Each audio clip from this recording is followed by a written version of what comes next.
I'll do a little bit of a video of the steps that you got to take to apply the Durabak Bedliner on this iron cross front bumper. First thing I did was I just went through and hit it with 120 grit grinding wheel. I had to knock all these edges down and feather this out because there was a lot of rust. Keep in mind this bumper is less than 2 years old. The powder coating that some of these companies use is junk, but this is just where I cut in the spots for the cube lights, and that of course there is squaring that off for a square hole where it used to be round. But I'll kind of walk through and show you as I go. I just scuffed everything else up with just 100 grit, and I'm not too worried about the inside of the bumper and how pretty it looks. And so that's why I always do the inside of items first, the stuff that you don't see, and then flip it over and do your finish side. That way you can try to come out with a nicer product in the end. Over here I've got the fender flares and the marker light guards. Those will all be black as well. So I'm just reusing the old fender flares. I like these ones because they've got a lip right on the inside for a strip of 3M double-sided tape, and it really makes the finish a lot nicer. I couldn't find another set of them. They're just cheap, I don't know, $100 fender flares off of eBay, but they look good, they fit nice, and so I'm just gonna scuff those up and bedline those as well. So off to the store to get a couple gallons of xylene, and I'll be back here in a few, and we'll kind of step through and see how this Durabak goes on. Stay tuned. And we're back after getting the first, or actually second, coat of the Durabak on, the fender flares, the marker light guards, and the inside of the front bumper.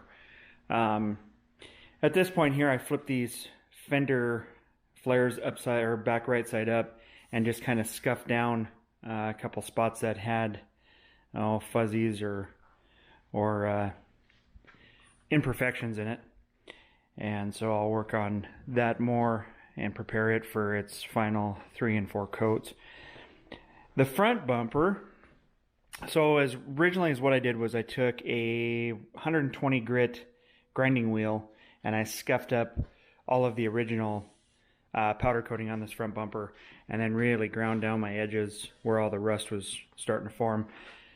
Next, I'm taking a orbital sander with 100 grit sandpaper and smoothing up those grind marks, because if you don't, it will show every little grind mark.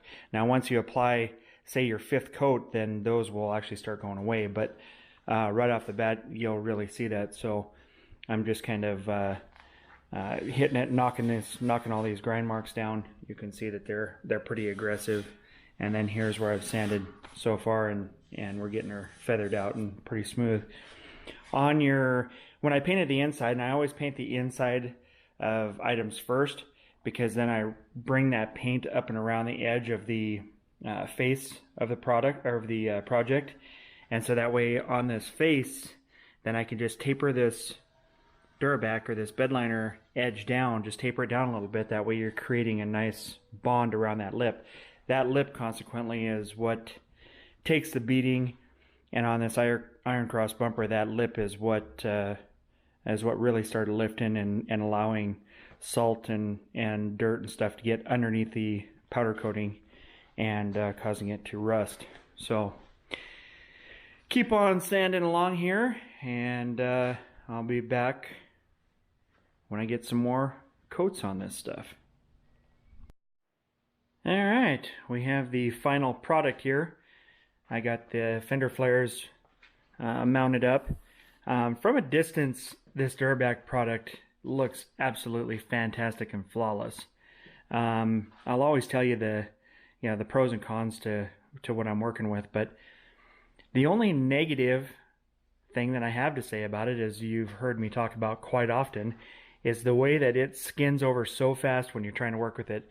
Literally 10 minutes into your pan, you're starting to pull chunks out where it's skinning over and drying.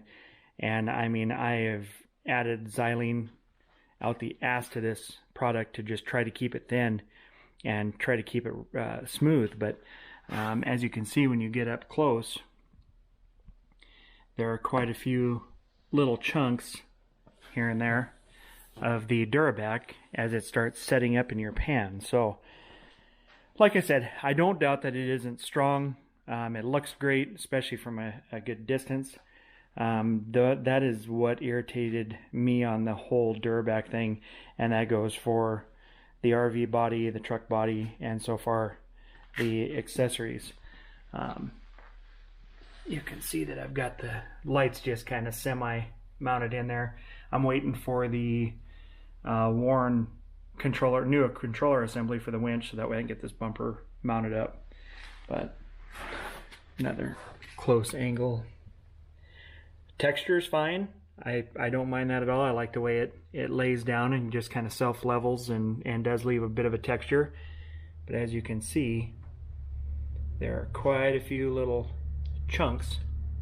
So just be aware of that and understand that that's just something that you will be dealing with this Durabak.